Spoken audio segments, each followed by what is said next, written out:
इस कहानी को समझने के लिए इसके पहले वाले एपिसोड को जरूर सुनें। गीता घर पहुंच सीधे सीढ़ियों की ओर बढ़ गई। वो अभी कुछ सीढ़ियां चढ़ी ही थी कि उसकी माँ की आवाज़ सुन उसके कदम रुक गए। तू आ गई? कहाँ रह गई थी तू? तुझे पता भी है जानवी और मानसी ना जाने कितने वक्त तक तेरा इंतजार करते रहे, फिर चले गए। गीता की माँ का इतना कहना था कि गीता ने फौरन मुड़कर उनकी ओर देखते हुए पूछा, वो दोनों यहाँ क्यों आए थे? जानवी की कोई किताब रखी थी तेरे पास, उसी को लेने के लिए आई थी, पर तू नहीं थी ना, इसलिए मैंने उसे तेरे कमरे से ही लेने को कहा था। गीता की माँ बोली और सोफे पर जाकर बैठने को हुई कि गीता की चीखती हुई आवाज़ सुन वो अपनी जगह पर ही रुक गई। आपको किसने हक दिया? आप किसी को भी मेरे कमरे में घुसने दें? यह घर जरूर आपका होगा, पर वो कमरा सिर्फ मेरा है, इसलिए आइंदा से अगर कोई भी उसमें मेरी बिना मर्जी के घुसा तो मुझसे बुरा कोई नहीं होगा, समझे आप?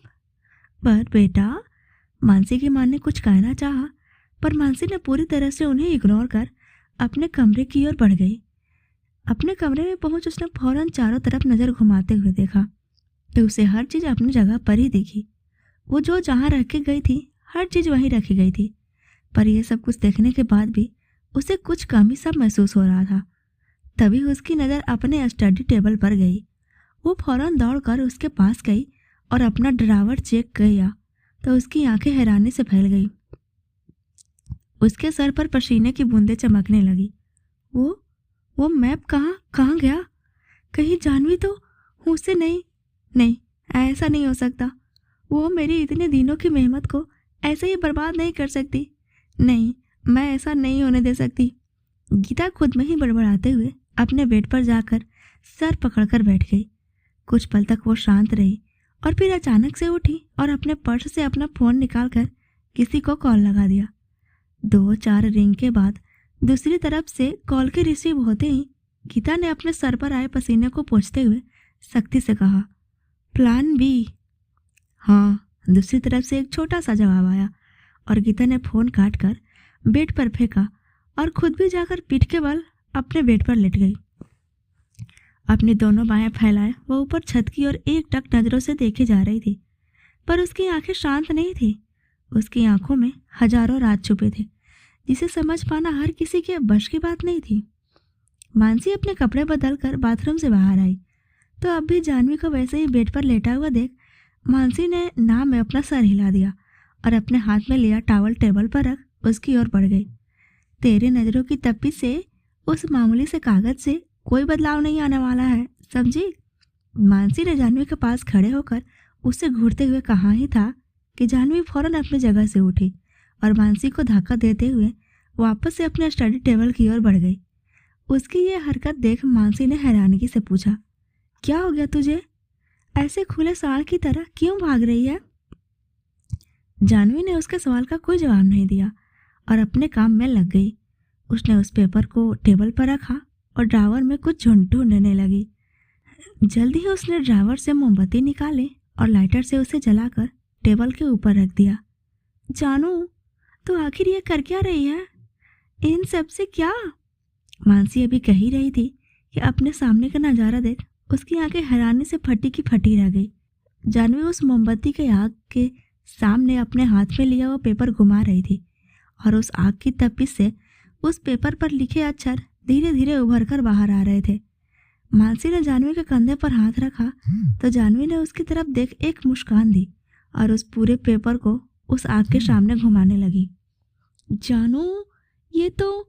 मानसी ने कुछ कहने के लिए मुंह खोला ही था कि जानू उस मोमबत्ती को बुझाकर उस पेपर पर अपनी एक पैनी नज़र डालते हुए बोली, ये बात हमें जितनी नज़र आ रही है उससे कहीं ज़्यादा गहरी है मानसी। एक बहुत बड़ा राज है जो इसी कागज़ में छुपा है, पर इसमें तो बस ये एक नक्शा है। इस नक्शे से हमें कुछ भी पता नहीं चलने वाला है। मानसी ने उसके पास टेबल लेकर बैठते हुए पूछा, ये सिर्फ एक नक्शा नहीं है, ये एक बहुत बड़ी साजिश की कड़ी है जिसे जोड़कर हम गीता की उस मंजिल तक पहुंच सकते हैं। जानवी बोली और वापस उस कागज पर बने नक्शे को बड़े गौर से देखने लगी। क्या हम पुलिस के पास चलें? शायद वो हमारी कोई मदद कर दे। मानसी ने पूछा तो जानवी कुछ सोचते हुए नाम में सर हिलाते हुए बोली, नहीं, ये पुलिस के हाथ की बात नहीं है, हमें कुछ और ही सोचना होगा। वो दोनों अभी आगे क्या करें सोच ही रहे थे कि जब पद्मा जी की नीचे से चिल्लाने की आवाज़ उनके कानों में पड़ी। पद्मा जी की आवाज़ सुन दोनों फौरन कमरे से जाने के लिए निकल गई। जानवी अभी जा ही रही थी कि उस पेपर को टेबल पर ऐसे ही पड़ा देख वो फौरन वापस आई। उस पेपर को फोल्ड कर उसने अपने जेब में रखा और कमरे से निकल गई। सुबह राघव अपने गार्डन में बैठा कॉफ़ी पीते हुए अखबार पढ़ने में व्यस्त था, जब अचानक से राजू दौड़ते हुए उसके सामने आ रुका। राजू को यूं अपने सामने खड़ा हाँफते हुए देख राघव ने एक नज़र उस पर डाली और वापस से अपने अखबार पर नज़र घुमाते हुए पूछा, क्या बात है, आज कुछ ज़्यादा ही कसरत कर ली क्या जो इतना हाँफ रहा है? अन्ना, वो भाभी। राजू अभी अपनी बात पूरी कर पाता कि राघव कॉफ़ी का कप टेबल पर गुस्से से उठा और गुस्से में राजू को घूरते हुए बोला, कितनी बार तुझसे कहा है उस लड़की के साथ हमारा अब कोई लेना देना नहीं है, तो फिर क्यों बार बार उसके साथ रिश्ता जोड़ने में लगा है तू? क्योंकि सिर्फ आपके कह देने से रिश्ते ख़त्म नहीं हो जाते हैं। और आपको किसने हक दिया आप मेरी ज़िंदगी का फैसला लें? जब दिल किया तो मुंह उठाकर आ गए रिश्ता करने, और जब दिल भर गया तो रिश्ता तोड़ना चाहते हैं। देखिए, मैं एक बात साफ कह देती हूँ, मैं आपके हाथ की कठपुतली नहीं हूँ। रिश्ता आपकी तरफ से टूटा होगा, पर मेरी तरफ से अब भी रिश्ता है और हमेशा रहेगा। राजू के कुछ कहने से पहले जानवी पीछे से आते हुए बोली, तो उसे वहां देख राघव ने एक नज़र घूर कर उसकी ओर देखा और वापस से राजू की ओर गुस्से से घूरने लगा। राघव को खुद की ओर ऐसे खा जाने वाली नज़रों से घूरता देख राजू जल्दी से एक तरफ हो गया, पर ऐसे अचानक से एक तरफ होने की वजह से वो अपने बराबर में खड़े मानसी से जा टकराया। तो मानसी को खुद की ओर घूरते देख उसने भी मानसी को घूरा और अपना मुंह घुमा लिया। बंदर, मानसी ने खुद में ही बड़बड़ाते हुए कहा। उसकी बात सुन राजू ने वापस से उसकी ओर घूर कर देखा। तुम यहाँ क्या कर रही हो? तुम्हें एक बार में कोई बात समझ में नहीं आती क्या? जब मैंने तुमसे कह दिया है कि तुम्हारा और मेरा कोई रिश्ता नहीं है, तो तुम बार बार अपनी इज्जत उतारवाने क्यों आ जाती हो? थोड़ी सी भी गैरत नहीं बची है क्या तुम में? राघव की आखिरी लाइन सुन जानवी हल्का मुस्कुराई और उसके पास जाकर उसकी आंखों में आंखें मिलाते हुए बोली, मोहब्बत की है आपसे, आपकी तरह आयाशी नहीं जो एक पल में टूट जाए। जानवी का इतना कहा था कि राघव गुस्से में उसका दोनों बाह पकड़ चीखते हुए बोला, जानवी, क्या हुआ? अपनी सच्चाई सुनकर बुरा लग रहा है? यू नो व्हाट, मैं ये बातें रोज सुनती हूँ, कभी कॉलेज में तो कभी गली मोहल्लों में, कि राघव रेड्डी ने इस लड़की को अपनी आयाशी पूरी करके छोड़ दिया। पर देखिए, इतना सुनने के बाद मुझे आपसे नफरत नहीं होनी चाहिए, पर क्या करूं, ये कमबख्त मानता ही नहीं है। दिल है ना, दिमाग नहीं जो लॉजिक सोचे, इसे तो मैजिक चाहिए। जानवी ने आज अपने दिल का सारा गुबार निकाल कर रख दिया था, पर राघव की आंखों में अब भी वो पछतावा कहीं नजर नहीं आ रहा था। उसकी आंखें अभी नाराजगी दिखा रही थी। जानवी की पूरी बात सुन लेने के बाद उसने जानवी को पीछे की तरफ छटकते हुए कहा, जाओ यहाँ से। नहीं जाऊंगी। क्या कर लेंगे आप? जानवी पूरे विश्वास के साथ बोली तो राघव भी कहाँ पीछे रहने वाला था। वो भी उसकी तरफ बढ़ ही रहा था कि मानसी जल्दी से उनके बीच में आते हुए बोली, अन्ना प्लीज़ रुक जाइए, हमें आपसे कुछ ज़रूरी बात करनी है। प्लीज़ आप दोनों शांत हो जाइए प्लीज़। राघव ने एक नज़र घूर कर जानवी की ओर देखा जो उसी की ओर घूरे जा रही थी, और बिना मानसी की ओर देखे उखड़े हुए स्वर में बोला, बोलो क्या बोलना है? क्या नहीं, मानसी ने चारों तरफ अपनी नज़रें घुमाते हुए कहा। तो राघव ने एक नज़र उस पर डाली और वहाँ से जाते हुए बोला, राजू, इन्हें मेरे स्टडी में लेकर आ। जी अन्ना, राजू ने जल्दी से कहा और वापस से जानवी की ओर मुड़ते हुए बोला, चलिए भाभी। जानवी ने बस एक छोटा सा जवाब दिया और मानसी के साथ राजू के पीछे चल पड़ी। कुछ ही पल में वो दोनों सब राघव के स्टडी में बैठे। जहाँ राघव अपनी कुर्सी पर बैठा टेबल पर रखा पेपर वेट घुमा रहा था, वहीं उसके सामने बैठी जानवी एक टक उसे ही घूरे जा रही थी। वो दोनों गुस्से में एक दूसरे की आंखों में देखे जा रहे थे। बेचारी मानसी जानवी के बाजू में बैठी उसके बाद शुरू करने का इंतजार कर रही थी। इन्हीं सब में राजू आराम से सोफे पर बैठा अपने फ़ोन में व्यस्त था। मानसी ने सभी पर एक नज़र घुमाई और एक गहरी सांस लेकर कहा, जानू प्लीज अपना ये कार्यक्रम बंद कर और हम जो बात करने आए हैं उस पर फोकस कर। मानसी की बात सुन जानवी ने राघव को घूरते हुए अपने पर्स से वो कागज निकालकर टेबल पर रख दिया और अपने दोनों हाथ सीने पर बांध मुंह बनाकर बैठ गई। मानसी ने उसकी इस हरकत पर एक गहरी सांस छोड़ी और उस पेपर को उठाते हुए बोलना शुरू किया, अन्ना, जानू को गीता की हरकतें कुछ दिनों से ठीक नहीं लग रही थी, इसलिए हम दोनों उसके घर गए और वह उसके कमरे की छानबीन करने के बाद हमें ये कागज मिला। और मानसी ने एक एक कर सारी बातें राघव को बता दी। उसकी सारी बातें सुनने के बाद राघव ने उस पेपर को उठाया और उस पर बने नक्शे को बड़ी गौर से देखने लगा। राजू भी सोफे से उठकर उसके पास आ गया। उसने भी एक नज़र उस कागज की तरफ देखा ही था। उस पर बने नक्शे को देख वो कुछ सोचते हुए बोला, अन्ना, ये तो तुम्हें पता है ये क्या है? मानसी ने उत्सुकता से पूछा तो सभी की नजरें उसकी तरफ घूम गई। अन्ना, आपने देखा? ये नक्शा उसी तरह बनाया गया है जैसा कभी फरमान बनाया करता था। उसका तरीका भी बिल्कुल ऐसा ही था। राजू की बात सुन राघव ने बस हाँ में सर हिला दिया और उस पेपर को लेते हुए बोला, अब तुम दोनों जाओ, इसमें जो भी करना है हम कर लेंगे। राजू इन्हें ले जाकर इनके कॉलेज छोड़ा। नहीं, ये पेपर हमने ढूंढा है, इसलिए हमारा भी इस पर पूरा हक है। हम भी इसे सुलझाने में मदद करेंगे। जानवी जिद करते हुए बोली तो राघव ने अपने गुस्से को काबू में करते हुए अपनी मुट्ठी कसते हुए राजू से कहा, लेकर जाओ इसे यहाँ से। तो आप हमें ये पेपर लौटा दीजिए, हम खुद से पहले सुलझा लेंगे, जानवी बोली और उस पेपर को लेने के लिए उस पर अपना हाथ रखा ही था कि राघव ने जल्दी से अपना हाथ उसके हाथ के ऊपर रखते हुए बोला, आखिर दिक्कत क्या है तुम्हारी? एक बार में कोई भी बात समझ क्यों नहीं आती है तुम्हें? अगर मैंने एक बार कह दिया कि तुम दोनों जाओ तो जाओ यहाँ से। बागी बनने का नया शौक चढ़ा है क्या तुम्हें? हाँ, और इसे बागी बनना नहीं, अपना हक मांगना कहते हैं। जानवी भी अपने दूसरे हाथ से राघव का हाथ अपने हाथ पर से हटाने की कोशिश करते हुए बोली तो राघव भी गुस्से में उस कागज को जल्दी से लेते हुए बोला, हक मांगने से नहीं मिलता, हक कमाना पड़ता है। जानवी भी राघव के जवाब में कुछ बोलने को हुई कि उतने में मानसी ने उसके कंधे को पकड़ उसे उठाते हुए कहा, जानू चल यहाँ से। पर जानवी फिर से कुछ कहना चाहती थी कि मानसी उसे चुप कराते हुए बोली, जानू अभी चल यहाँ से, हमें कॉलेज भी जाना है। जानवी ने छोटा सा जवाब दिया और राघव को घूरते हुए वहाँ से चली गई। उनके स्टडी से निकलते ही राघव ने राजू की तरफ देखा तो राजू ने बस हाँ में सर हिला दिया और खुद भी बाहर निकल गया। उसके जाते ही राघव ने उस कागज पर बने नक्शे को देखते हुए कुछ सोचने लगा। उसने अपना लैपटॉप लिया और बार बार उस कागज को देखते हुए लैपटॉप में कुछ टाइप करने लगा। जल्दी उस लैपटॉप के स्क्रीन पर कुछ अक्षर उभर आए जिन्हें पढ़ते हुए राघव ने किसी के पास कॉल लगा दिया। दूसरी तरफ से कॉल रिसीव होते ही राघव ने कुछ कहा और फ़ोन काट कर उस पेपर को लेकर स्टडी से बाहर निकल गया। यहाँ गाड़ी में राजू गाड़ी ड्राइव कर रहा था और जानवी उसके पास पैसेंजर सीट पर बैठी लगातार बोले जा रही थी या ये कहें कि राघव को सुनाया जा रही थी। वहीं बेचारी मानसी पीछे की सीट पर बैठी कभी इसे देखती तो कभी उसे। वो अभी अपना सर पकड़ बैठी ही थी कि अचानक से उसका फ़ोन वाइब्रेट हुआ। उसने जल्दी से फ़ोन ऑन कर देखा तो कार्तिक का मैसेज था, छुट्टी के वक्त कॉलेज गेट पर मेरा वेट करना, बाहर जाना है। ओके।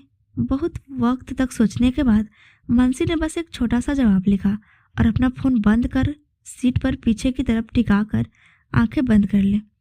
राजू जो सामने लगे मिरर से उसे ही देख रहा था, उसके चेहरे पर एक मुस्कान आ गई। कुछ ही वक्त बाद राजू ने कॉलेज के सामने गाड़ी रोकी तो दोनों जल्दी से गाड़ी से नीचे उतर आई। जानवी ने राजू को अलविदा कहा और मानसी के साथ अंदर की तरफ बढ़ गई। उनके अंदर जाते ही राजू ने भी गाड़ी घुमाई और वहाँ से चला गया। वो सभी अपने अपने रास्ते जा चुके थे, पर दो आंखें थी जो दूर खड़ी उन सभी की हरकतों पर नजर रखी हुई थी। जानवी और मानसी दोनों ही तेजी से अपने क्लास की ओर बढ़े चले जा रहे थे जब अचानक से नक्षत्र उनके सामने आ गया। नक्षत्र को सामने देखते ही जानवी और मानसी दोनों ही फौरन रुक गई। ये क्या हरकत है? तुम ऐसे अचानक से हमारे सामने क्यों आ गए? जानवी ने चौंकते हुए अपने सीने पर हाथ रखते हुए पूछा। जानू, पर ये है कौन? मानसी ने नक्षत्र को घूरते हुए जानवी की बांह पकड़ उसे अपनी ओर खींचते हुए उसके कान में पूछा। ये वो जानवी भी मानसी को कुछ जवाब दे पाती कि उतने में नक्षत्र आगे आते हुए बोला, जानवी, मुझे तुमसे कुछ जरूरी बात करनी है। अभी तो मेरी क्लास है, मैं लंच ब्रेक में तुमसे मिलती हूँ, तब बात कर लेंगे, जानवी ने कहा और मानसी के साथ वहां से जाने के लिए 2 कदम बढ़ाया ही था कि नक्षत्र फिर से उसके पास आते हुए बोला, गीता के बारे में। नक्षत्र के मुंह से गीता का नाम सुनते ही जानवी ने फौरन उसकी तरफ मुड़कर हैरानी से देखा कि नक्षत्र ने अपने पलकें झपका दी। नक्षत्र फिर से बोला, मैं पार्किंग एरिया में तुम्हारा वेट करूंगा, तुम छुट्टी के वक्त प्लीज आ जाना, बहुत जरूरी बात है।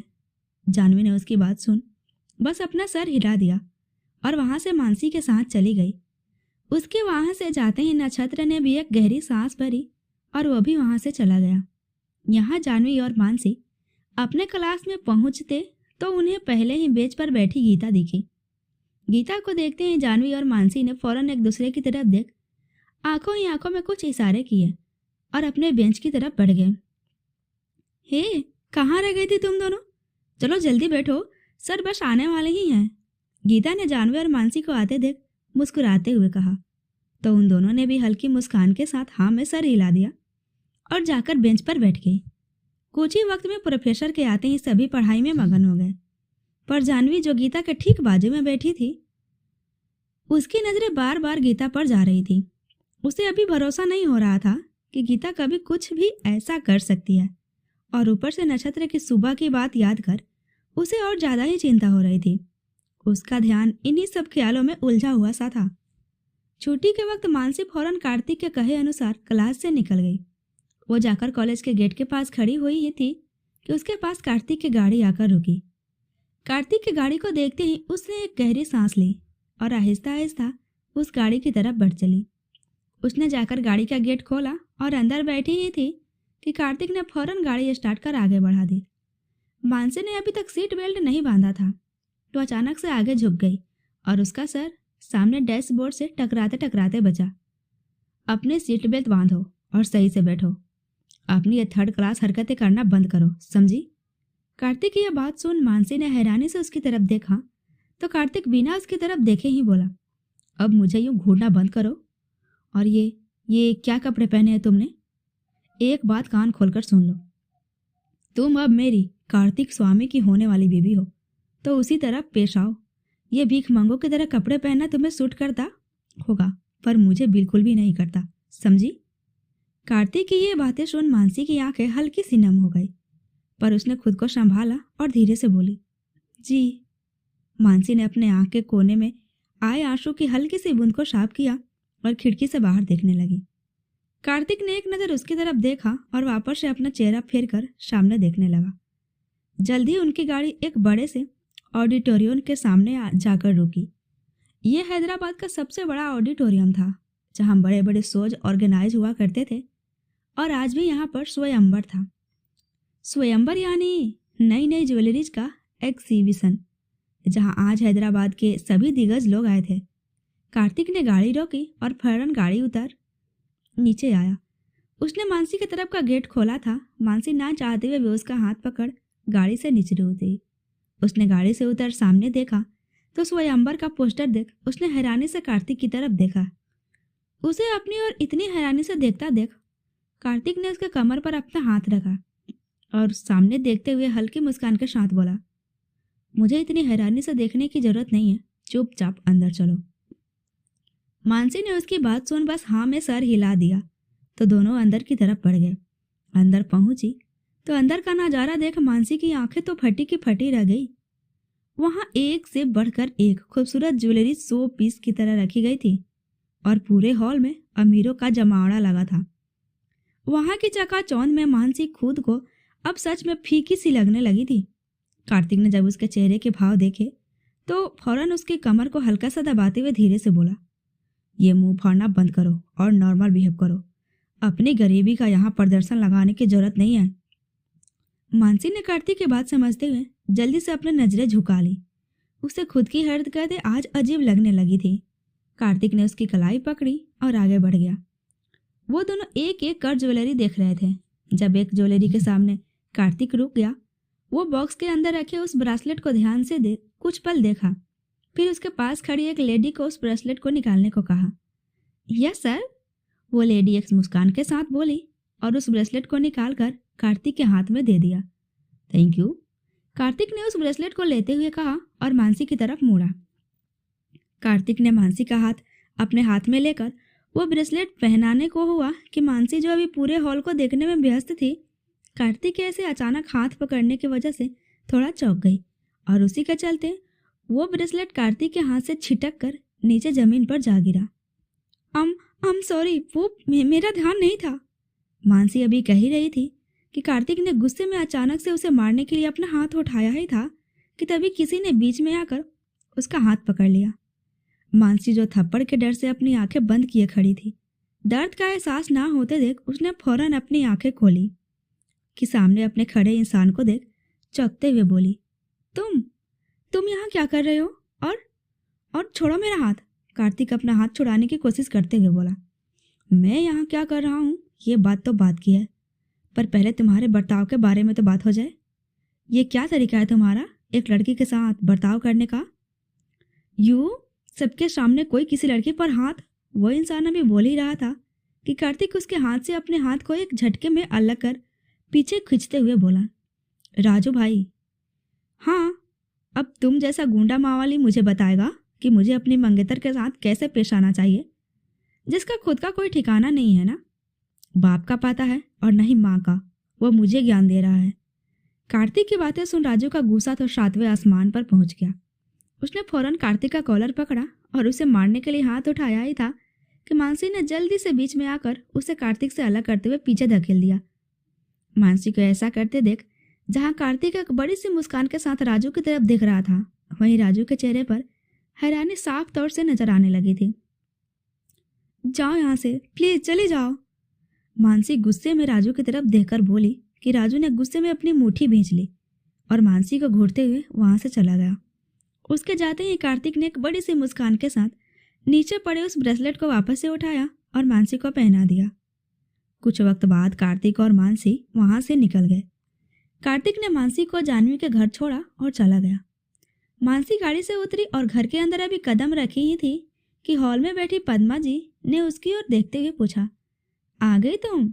जी आंटी, मानसी ने छोटा सा जवाब दिया और सीढ़ियों की तरफ अभी बढ़ ही रही थी जब पद्मा जी ने फिर से उसे पूछा, जानवी कहाँ है बेटा? वो तुम्हारे साथ नहीं आई? जानवी वो अभी तक घर नहीं आई? मासी ने फौरन पद्मा जी की ओर मुड़कर चौंकते हुए पूछा। नहीं बेटा, मैंने उसे कई बार फोन भी लगाया पर उसका फोन लगातार नॉट रीचेबल जा रहा है। मुझे लगा कि तुम्हारे साथ होगी, पर तुम कह रही हो कि वो तुम्हारे साथ नहीं थी, तो फिर वो कहाँ गई? पद्मा जी परेशान होते हुए बोली। आंटी, कॉलेज खत्म होने के बाद मैं कार्तिक के साथ बाहर चली गई थी, तो मुझे लगा कि वो सीधे घर आ गई होगी, पर मानसी को भी अब फिक्र होने लगी थी। बेटा फिर वो कहाँ गई होगी? हम कहाँ ढूंढेंगे उसे? पद्मा जी ने अपना सर पर हाथ रखते हुए पूछा। आंटी, आप फिक्र मत करिए, मैं सबसे बात करती हूँ, वो किसी दोस्त के घर पर ही होगी, मानसी बोली और दौड़कर अपने और जानवी के कमरे की ओर चली गई। कमरे में पहुंचते ही उसने बेड पर अपना बैग रखा और अपना फोन निकालकर एक एक कर अपने सभी दोस्तों को कॉल लगा दिया, पर कहीं जानवी का कुछ अता पता नहीं था। उसके दिल में भी अब डर बैठा जा रहा था। आखिर उसने राघव को कॉल करने का सोचा, पर उसके पास राघव का नंबर ही नहीं था जिससे वो राघव को कांटेक्ट कर सके। मानसी को जब कहीं से कुछ समझ नहीं आया तो उसने जल्दी से अपना बैग उठाया और दौड़कर सीढ़ियों से नीचे आई। उसके नीचे आते ही हॉल में परेशान घूमती पद्मा जी ने फौरन उसके पास आते हुए उससे पूछा, बेटा, तुम्हें जानवी का कुछ पता चला क्या? नहीं आंटी, अभी तक तो नहीं, पर मैं अभी आती हूँ, आप फिक्र मत करिए, वो बिल्कुल सही सलामत होगी और मैं उसे अपने साथ लेकर ही वापस लौटूंगी, मानसी ने पद्मा जी से कहा और उन्हें एक बार गले से लगाकर घर से निकल गई। घर से निकल उसने फौरन एक रिक्शा ली और निकल पड़ी। पूरे रास्ते वो किसी न किसी से बात करने में लगी थी, पर कहीं से भी जानवी के बारे में कुछ भी पता नहीं चल पा रहा था। जल्द ही रिक्शा राघव का घर के सामने रुकी तो मानसी ने रिक्शे से उतर उस रिक्शे वाले को उसके पैसे दिए और घर के अंदर की तरफ बढ़ गई। वहां सभी अब उसे जानते थे, इसलिए किसी ने उसे रोका नहीं। वो हॉल में पहुंची ही थी कि वहां उसका सामना राजू से हो गया। राजू को देखते ही उसने अपनी नजरें फेर ली और एक नौकर से पूछा, अन्ना से मिलना है। रंगास्वामी, मैडम को बोल दो कि अन्ना हर किसी ऐरे गहरे से नहीं मिलते, इसलिए ये अपना सड़ा हुआ मुंह लेकर जितनी जल्दी यहाँ से चले जाए उतना ही अच्छा होगा। राजू अपनी जगह से उठ मानसी की तरफ आते हुए बोला तो उसने एक दफ़ा राजू को घूर कर देखा और वापस से उस नौकर से बोली, अन्ना कहाँ पर हैं? मैडम, वो अन्ना। उस नौकर के ने कुछ कहने के लिए मुंह खोला ही था कि राजू बहुत ही ठंडे स्वर में बोला, रंगास्वामी, जाओ यहाँ से। जी भाई, वो नौकर बोला और वहाँ से जाने लगा। तो मानसी ने फौरन उसके सामने आते हुए पूछा, देखिए, मेरा अन्ना से मिलना बहुत ज़रूरी है, आप प्लीज़ मुझे बता दीजिए अन्ना कहाँ है। मानसी उसे बार बार पूछती रही, पर वो नौकर उसे कोई जवाब दिए बगैर फौरन वहाँ से चला गया।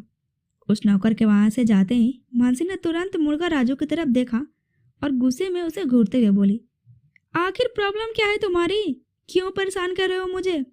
वाह, तुम्हारी जुबान वापस आ गई। ये जुबान तब कहाँ थी जब वो तुम्हारा मंगेतर तुम्हें थप्पड़ मारने वाला था? वहाँ तो तुम ऐसे चुप थी जैसे। राजू की बात पूरी होने से पहले ही मानसी गुस्से में उसे उंगली दिखाते हुए बोली, वो मेरा पर्सनल मामला है, इसलिए तुम्हें उसके बारे में इतना सोचने की जरूरत नहीं है, समझे? मानसी ने अपनी बात पूरी की और गुस्से में वहाँ से चली गई। वो वहाँ से सीधे राघव को ढूंढने के लिए उसके स्टडी की तरफ बढ़ गई। वह अभी कॉरिडोर से गुजर ही रही थी कि तभी अचानक से राजू ने उसके पीछे आते हुए उसकी कलाई पकड़ी और उसे सीधा पास के दीवार से टिका दिया। वो अपने दोनों हाथ उसके चेहरे के पास दोनों तरफ रख उसके सामने खड़ा था। उन दोनों के चेहरे के बीच बस हल्की सी दूरी थी। मानसी की आंखें हैरानी और डर से राजू की आंखों में दिख रही थी, वहीं राजू की आंखों में एक जुनून दिख रहा था। उस पल में राजू की नजरें जब मानसी के होठों पर पड़ी तो वह आहिस्ता आहिस्ता उसके चेहरे पर झुक रहा था। उसको झुकता देख मानसी ने धीरे से अपनी आंखें मूंद ली थी। उसके दिमाग ने भी काम करना जैसे बंद सा कर दिया था, पर अभी राजू उसके होठों को छू भी पाता कि मानसी ने अचानक से उसके सीने पर हाथ रख उसे जोर से पीछे की तरफ धक्का दिया और वहां से भाग गई। राजू जो अपनी ही दुनिया में खोया था, मानसी के धक्का देते ही 4 कदम पीछे हो गया। मानसी को वहां से भागते देख वो जैसे अपने होश में वापस लौटा था। वहां से भागकर राघव के स्टडी की ओर बढ़ गई, पर कुछ ही कदम चलकर वो एक पिलर के पास जा खड़ी हुई। उसकी सांसें अब भी बहुत तेजी से चल रही थी। कुछ वक्त पहले जो हुआ उसके बारे में सोचकर उसे खुद पर ही जैसे गुस्सा आ रहा था। वो पिलर से टिक कर आंखें बंद किए खड़ी थी। जब उसे अपने पास किसी के होने का एहसास हुआ, उसने फौरन अपने आंखें खोली तो उसे अपने सामने काले कपड़ों में ही एक आदमी दिखा। वो भी शायद एक बॉडीगार्ड था। उस आदमी को खुद की ओर ऐसे देखते देख मानसी झेप गई और जल्दी से दौड़कर वहां से भाग गई। वो भागते हुए सीधे जाकर राघव के स्टडी के सामने रुकी। उसने अपनी तेज चलती सांसों को कंट्रोल करते हुए दरवाजे पर खटखटाया, पर जब उसे कोई जवाब नहीं मिला तो उसने अंदर जाने का सोचा। उसने दरवाजे को हल्का सा धक्का दिया ही था कि हाथ में ट्रे लेकर वहां से गुजरता हुआ एक आदमी बोला, अन्ना यहाँ नहीं है, उन्होंने तुम्हें नीचे हॉल में बुलाया है। उस आदमी की अचानक से आई आवाज़ को सुन मानसी तो चौंक सी गई। उसने फौरन चौंकते हुए पीछे देखा और उस आदमी की बात सुन हाँ में अपना सर हिला दिया। उस आदमी के जाते ही वो भी वापस नीचे की तरफ बढ़ गई। उसने नीचे हॉल में आकर देखा तो राघव हाथ में गन लिए सोफे पर बैठा था और राजू उसी के पास खड़ा उसकी ओर देख रहा था। मानसी ने गहरी सांस ली और राघव के सामने जाकर खड़े होते हुए बोली, अन्ना, वो जानवी कहीं नहीं मिल रही है। वो आज दोपहर से घर ही नहीं लौटी है। मैंने सारे दोस्तों के पास कॉल कर लिया है, पर वो कहीं भी नहीं है। तुम कहाँ थे उस वक्त? राघव ने बिना उसकी तरफ देखे ही पूछा। मैं मानसी को समझ नहीं आ रहा था कि वो क्या जवाब दे। तुम घर जाओ, बहुत रात हो गई है। राजू, इसे घर छोड़ा। राघव बोला और सोफे से उठने लगा। जी अन्ना, राजू जल्दी से जवाब में बोला और मानसी की ओर बढ़ने लगा तो मानसी ने जल्दी से राघव से पूछा, पर अन्ना, वो जानू अभी तक घर? तुम फिक्र मत करो, छोटी बच्ची नहीं है, वो खुद का ख्याल खुद रख सकती है। राघव बोला और सीढ़ियों की तरफ बढ़ गया। मानसी अब भी वहीं खड़ी थी जब राजू उसके करीब से गुजरते हुए बोला, जल्दी आना। मानसी ने एक नज़र राघव को जाते देखा और वापस जाने के लिए मुड़ गई। उसे कुछ भी समझ नहीं आ रहा था कि वो क्या करे। उसे लगा था कि राघव उसकी मदद करेगा, पर राघव के इस ठंडे बर्ताव को देख उसे अब उससे कोई उम्मीद ही नहीं थी। वो धीरे धीरे घर से बाहर की ओर चल पड़ी। बाहर आई तो राजू गाड़ी में बैठा उसी का इंतजार कर रहा था। मानसी को देखते उसने हॉर्न मारी तो मानसी ने एक नज़र उस ओर देखा और चुपचाप घर से बाहर की ओर बढ़ गई। वो अभी गेट से बाहर आई ही थी कि राजू उसके पास में गाड़ी रोकते हुए गाड़ी से बाहर आया। आखिर दिक्कत क्या है तुम्हारी? चुपचाप गाड़ी में नहीं बैठ सकती तुम? हर बात को कॉम्प्लिकेटेड बनाना जरूरी है क्या? राजू ने मानसी के ठीक सामने खड़े होते हुए पूछा। मानसी ने उसकी इतनी बातें सुनने के बाद भी उसे नज़रअंदाज कर वहाँ से जाने लगी तो राजू ने फौरन उसकी बाजू पकड़ी और उसे खींचकर वापस से अपने ठीक सामने कर लिया। मैं बात कर रहा हूँ तुमसे, राजू अपना दांत पीसते हुए बोला। पर मुझे तुम जैसा फालतू इंसान से कोई बात नहीं करनी और मैं खुद चली जाऊंगी। तुम्हारी कोई मदद नहीं चाहिए मुझे, मानसी बोली और राजू के हाथ से अपना हाथ छुड़ाकर जाने लगी। तो राजू ने भी गुस्से में एक गहरी सांस भरी और उसकी दोनों बाहों को पकड़ उसे अपने ठीक सामने लाते हुए बोला, देखो मैं मानता हूँ मैंने कुछ वक्त पहले जो किया वो ठीक नहीं था, पर मुझे तुम्हारी कोई सफाई नहीं चाहिए। अपनी सफाई तुम अपने पास ही रखो। तुम जैसा इंसान, छी, मुझे कुछ नहीं कहना, मानसी नफरत से बोली और आगे बढ़ गई। राजू अभी वहीं खड़ा उसे जाते हुए देखे जा रहा था। वो पहले ही अपने किए पर बहुत शर्मिंदा था और जब मानसी की ये कड़वी बातें सुनने के बाद उसका गिल्ट बढ़ता जा रहा था। अपने बालों को नोचते हुए वो मानसी की ओर ही देख रहा था, पर मानसी ने एक बार भी मुड़कर उसकी तरफ नहीं देखा। उसने एक रिक्शा ली और चली गई। राजू भी जल्दी से गाड़ी में बैठा और उसके रिक्शे से थोड़ी दूरी पर अपना गाड़ी चलाने लगा। करीब आधे घंटे बाद जब गाड़ी जानवी के घर के सामने रुकी तो मानसी गाड़ी से उतर घर के अंदर चली गई। उसके अंदर जाते ही राजू ने भी अपनी गाड़ी मोड़ दी और वहां से निकल गया। यहाँ मानसी घर पहुंची तो पद्मा जी और सुरेश जी दौड़कर उसके पास आए। उन दोनों ने उसके पास आकर फिकर से पूछा, मानसी कुछ पता चला जानवी का? वो तुम्हारे साथ आई है ना? उन दोनों की फिक्र को देख मानसी का दिल रो रहा था, पर उसे सच्चाई बतानी तो थी, इसलिए उसने बस नाम में अपना सर हिला दिया। उसने नाम में हर सर हिलाते ही पद्मा जी वहीं सोफे पर सर पकड़कर बैठ गई। सुरेश जी भी उन्हीं के पास बैठ गए। मानसी भी डरते हुए उनके सामने नीचे बैठते हुए बोली, सॉरी, मैंने बहुत कोशिश की पर उसका कुछ भी पता नहीं चल पा रहा है। न जाने कहाँ है वो। मेरी बच्ची न जाने किस हाल में होगी। हर बार उसके साथ ही ऐसा क्यों होता है?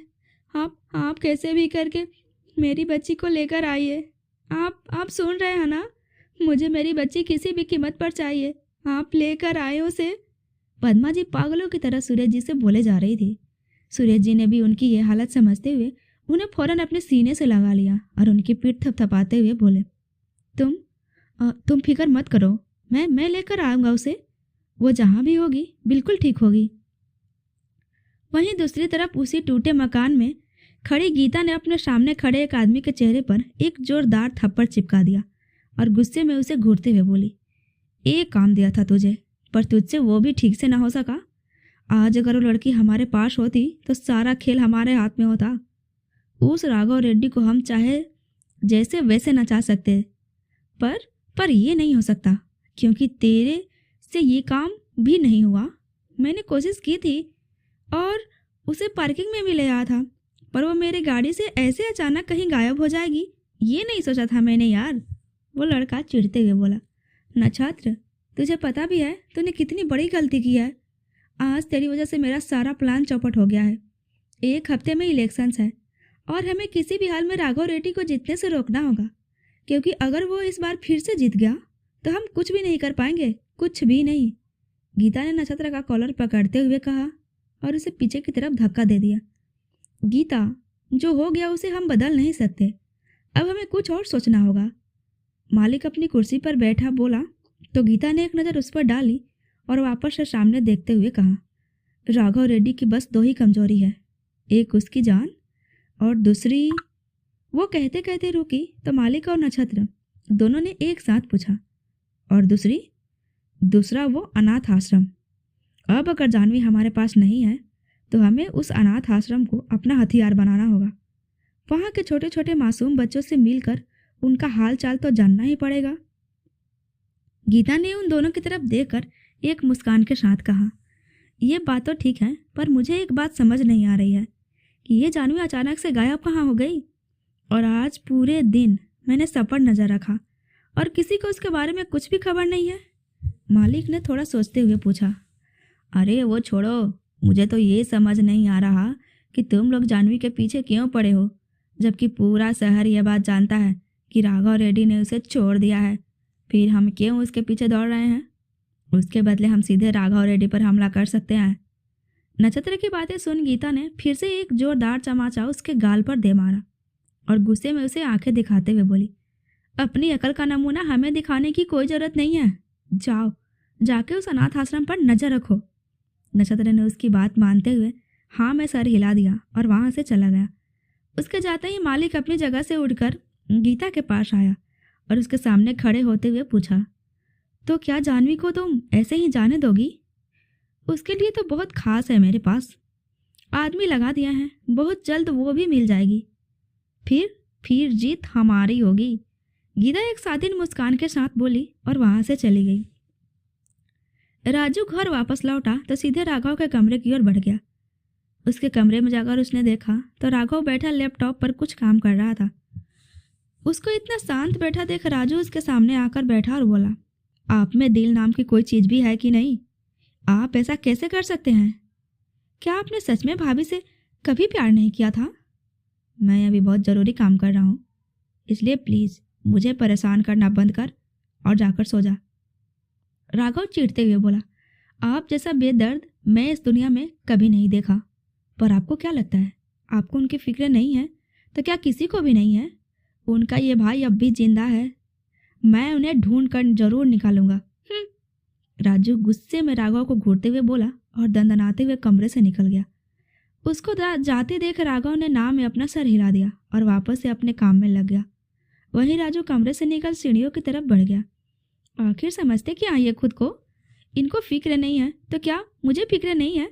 मैं अपनी भाभी को जरूर ढूंढ निकालूंगा, पर शुरुआत कहाँ से करूं? राजू ने खुद से ही सवाल किया कि तभी उसे याद आया। वो फौरन दौड़ते हुए सीढ़ियों से नीचे उतरा और घर से निकल गया।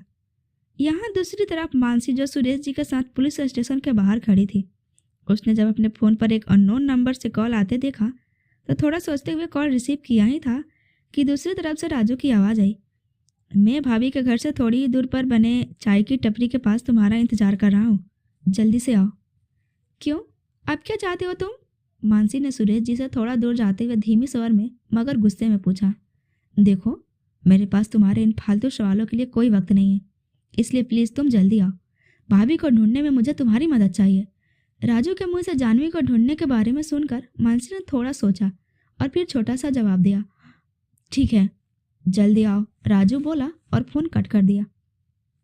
मानसी वापस सुरेश जी के पास आई जो एक पेड़ के नीचे बैठे न जाने किस सोच में गुम थे। उन्हें ऐसे हारा हुआ निराश देख मानसी को बहुत बुरा लग रहा था, पर वो हिम्मत करके उनके पास गई और उनके कंधे पर हाथ रखते हुए बोली, अंकल चलिए, ठंड बढ़ रही है, ऐसे बाहर रहेंगे तो आपकी तबीयत खराब हो जाएगी। नहीं, जब तक मेरी बच्ची मुझे नहीं मिल जाती तब तक मैं यहाँ से कहीं नहीं जाऊँगा, सुरेश जी जिद करते हुए बोले। तो मानसी ने उनकी हालत समझते हुए उनके पास बैठ गई और धीमे स्वर में उन्हें समझाते हुए बोली, अंकल आपके यहाँ ऐसे बैठे रहने से कुछ नहीं होगा, हम पुलिस के भरोसे ऐसे हाथ पर हाथ रखे नहीं बैठ सकते, इसलिए प्लीज़ घर चलिए, हम कोई ना कोई रास्ता ज़रूर ढूंढ निकालेंगे। सुरेश जी को भी मानसी की कुछ बातें हद तक सही लगी तो उन्होंने बस हाँ में अपना सर हिला दिया और फिर दोनों ही वहाँ से घर के लिए निकल गए। सुरेश जी के घर के पास गाड़ी रोकते ही मानसी जल्दी से गाड़ी से उतरकर नीचे आई और वहाँ से जाने लगी तो सुरेश जी ने फौरन गाड़ी से उतरते हुए पूछा, बेटा तुम इतनी रात को ऐसे अकेले कहाँ जा रही हो? अंकल बहुत ज़रूरी काम है, मैं बस थोड़ी देर में आती हूँ, मानसी ने जल्दी से जवाब दिया और सुरेश जी की कोई बात सुने बिना ही वहाँ से दौड़कर चली गई। सुरेश जी को मानसी का यह बर्ताव बहुत अजीब लग रहा था, पर इस वक्त उन्होंने कुछ न कहना ही ठीक समझा। वो वापस घर के अंदर चले गए। यहाँ मानसी दौड़कर उस टपरी के पास गई तो वहाँ पास में ही एक सफ़ेद रंग की गाड़ी खड़ी थी। मानसी ने एक गहरी सांस ली और उस गाड़ी के पास बढ़ गई। उसने जाकर गाड़ी का खिड़की पर ठकठकाया ही था कि राजू ने फौरन खिड़की नीचे करते हुए कहा, जल्दी से अंदर बैठो। बोलो क्या बात करनी है? मानसी ने गाड़ी के अंदर बैठते हुए उखड़े हुए स्वर में पूछा। आखिरी बार तुमने भाभी को कहाँ और कब देखा था? राजू ने मानसी की ओर देखते हुए सवाल किया। कॉलेज में कुछ 3 बज रहे थे, हमारी सारी क्लासेज खत्म हो गई थी तो मैं फ़ौरन वहाँ से निकल गई थी। मुझे लगा था कि वो सीधे घर चली जाएगी, पर मानसी की बात अभी पूरी हो पाती राजू उसे टोंट मारते हुए बोला, तुम्हें अपने मंगेतर के साथ बाहर जाने की इतनी जल्दी थी कि अपने दोस्त को अकेला छोड़ आई, ये जानते हुए भी कि वहाँ वो गीता बैठी है। मुझे उस बारे में ध्यान ही नहीं रहा।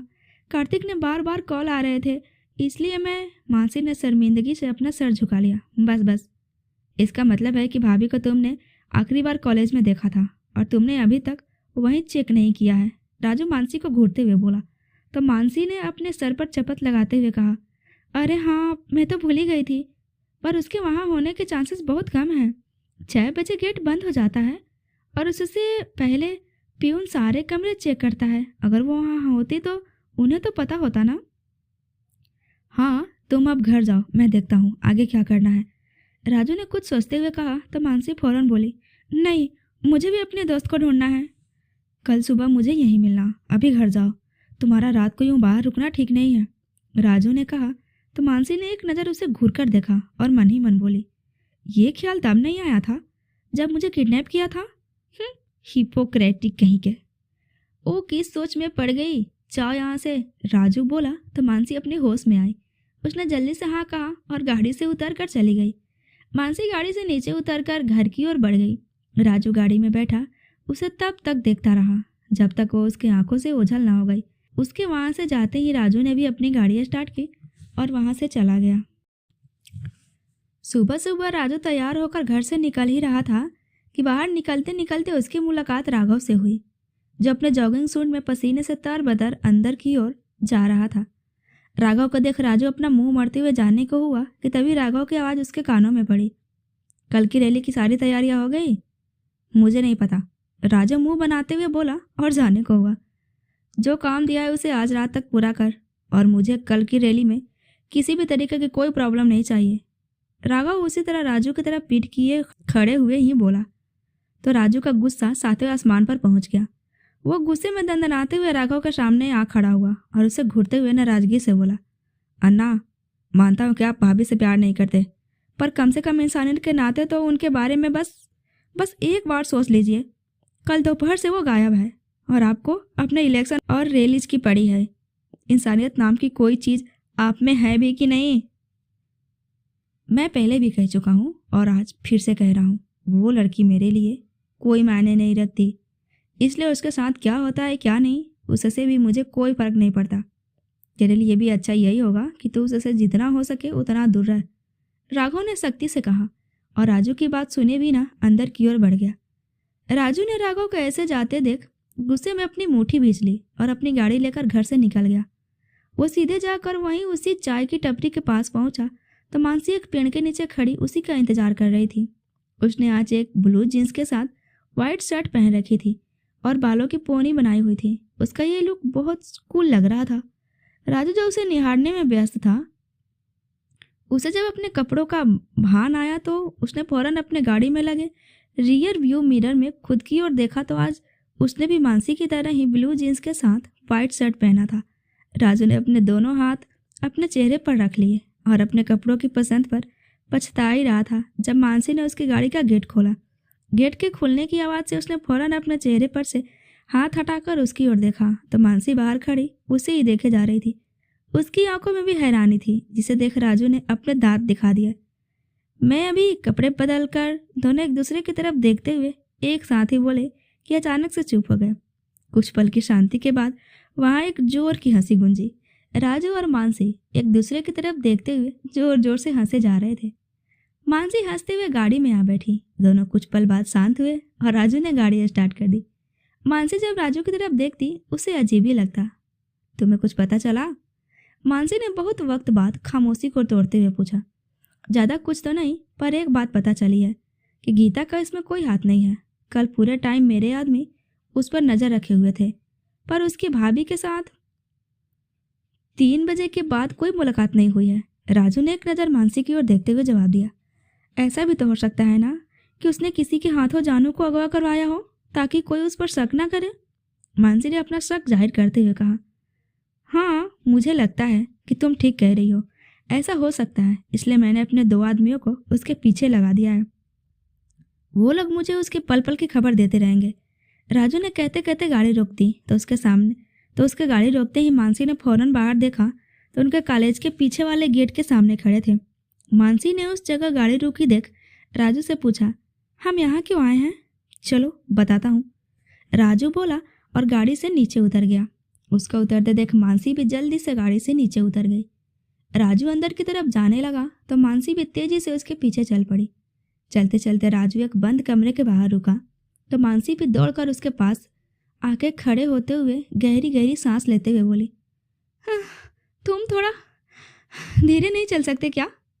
चलो अंदर, राजू बोला और उस कमरे का दरवाज़ा खोल अंदर चला गया। मानसी ने भी उसके पीछे अंदर जाकर देखा तो वे लोग कॉलेज के कैमरा रूम के अंदर खड़े थे।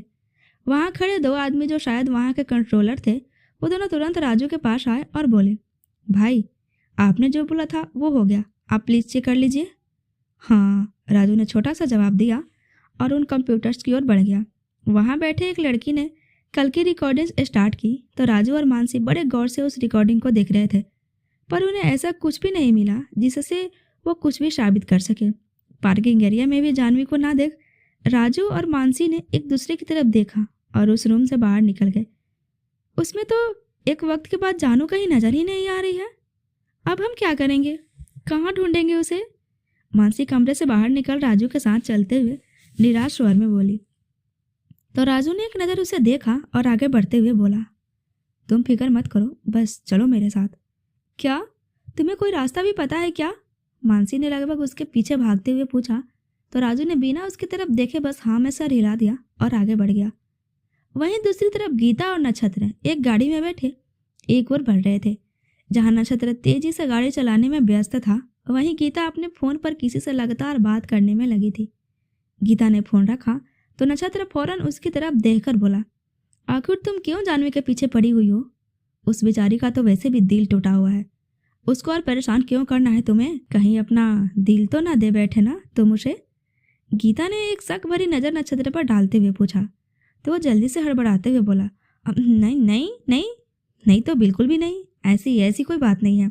मैं तो बस, तुम्हें कुछ भी सोचने की कोई ज़रूरत नहीं है, मैं जैसा कहती हूँ तुम बस वैसा ही करो। उस लड़की को सजा तो मैं खुद अपने इन्हीं हाथों से दूंगी। मेरी मोहब्बत को मुझसे छीनने में वो भी बराबर की भागीदार है, इसलिए सज़ा तो उससे भी मिलेगी। गीता नफरत से बोली और अपना चेहरा फेर लिया। नक्षत्र ने एक नज़र उसे देखा और फिर ना में सर हिलाते हुए सामने देखने लगा। वो सच में इन कुछ दिनों में जानवी को पसंद करने लगा था और वो कभी नहीं चाहता था कि जानवी को किसी भी तरीके की कोई तकलीफ हो, पर गीता के सामने उसकी हिम्मत जवाब दे जाती थी।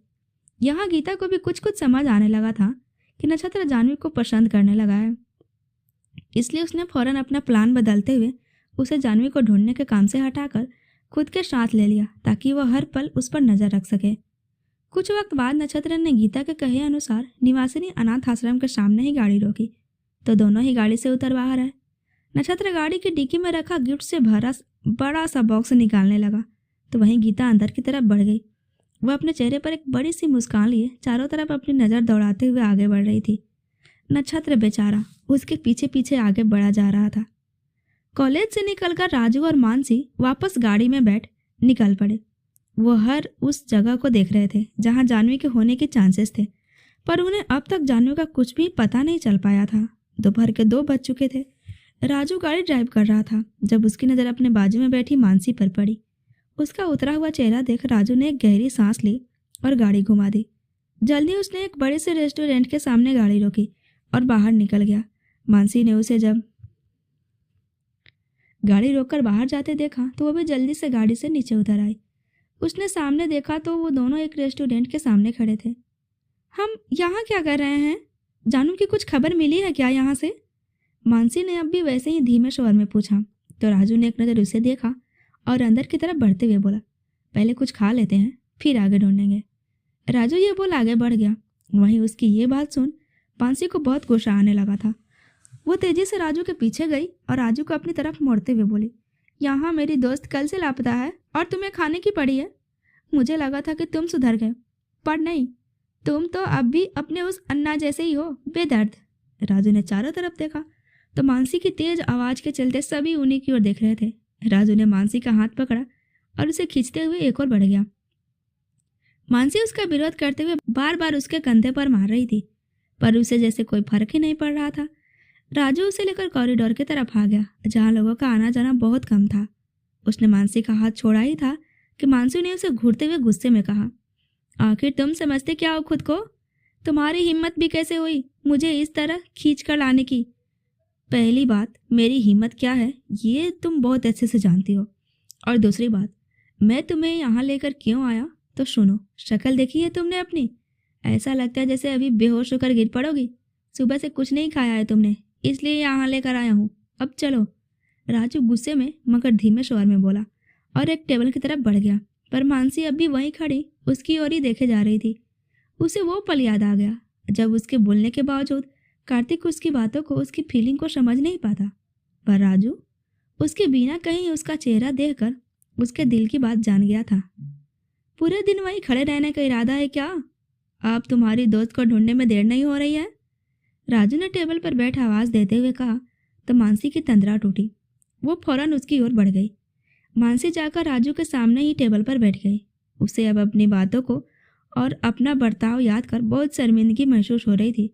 उसने एक गहरी सांस ली और बड़ी हिम्मत कर राजू से बात करने के लिए मुंह खोला ही था कि तब तक वेटर उनका ऑर्डर लेने के लिए वहां आ गया। वेटर के वहां से जाते ही मानसी ने फिर से कुछ कहना चाहा कि तब तक राजू का फोन बज उठा। राजू ने फौरन अपना फोन उठाया और वहां से उठकर चला गया। वो थोड़ी दूरी पर खड़ा एक हाथ अपने जेब में डाल दूसरे हाथ में फोन लिए बात कर रहा था, और मानसी पूरे टाइम उसी को निहारने में व्यस्त थी। उसका बर्ताव, उसकी बातें कहीं न कहीं उसे अच्छी लगने लगी थी। एक अंधेरा कमरा जहां रोशनी की एक किरण तक नहीं आ रही थी, वहीं उसी अंधेरे कमरे में एक लड़की बेड पर लेटी हुई थी। उसको ब्लैंकेट से पूरी तरह से ढक दिया गया था, जिससे उसकी बस शक्ल ही नजर आ रही थी, पर अंधेरे की वजह से वो बहुत धुंधला सा नजर आ पा रहा था। धीरे धीरे उस लड़की ने अपनी पलकों को फड़फड़ाते हुए अपनी आंखें खोली तो चारों तरफ फैले अंधेरे को देख उसकी आंखों में एक डर, एक हैरानी नजर आ रही थी। उसने अपनी आंखें खोली और फौरन बेड से उठ बैठी। उसने जल्दी से अपने ऊपर ढके हुए ब्लैंकेट को हटाया और बेड से नीचे कदम रखा। अंधेरे की वजह से उसे कुछ भी ठीक से नजर नहीं आ रहा था, फिर भी उसने नापते हुए कदम आगे बढ़ा लिए। वो अभी 4 कदम ही चली थी कि फर्श पर पड़े किसी चीज से उसका पैर फंसा और नीचे गिर पड़ी। आह! नीचे गिरते ही उसके मुंह से एक आह निकल गई। नीचे गिरने से उसकी कोहनी में बहुत चोट आई थी और उसमें से हल्का सा खून भी बहने लगा था, पर वो लड़की खुद को संभालते हुए उठ खड़ी हुई और धीरे धीरे कदम बढ़ाते हुए आगे की तरफ बढ़ने लगी। कुछ ही कदम की दूरी पर उसे एक दरवाजे के होने का एहसास हुआ। उसने उस दरवाजे को खोलने की बहुत कोशिश की, पर ऐसा लग रहा था जैसे वो दरवाजा बाहर से लॉक था। खोलो, प्लीज दरवाजा खोलो, कोई है, प्लीज खोलो। वो लड़की उस दरवाजे को पीटते हुए काफी वक्त तक आवाज देती रही, पर दूसरी तरफ से कोई जवाब न आने पर आखिर में थक हार कर वो उस बेड के पास एक कोने में जाकर बैठ गई।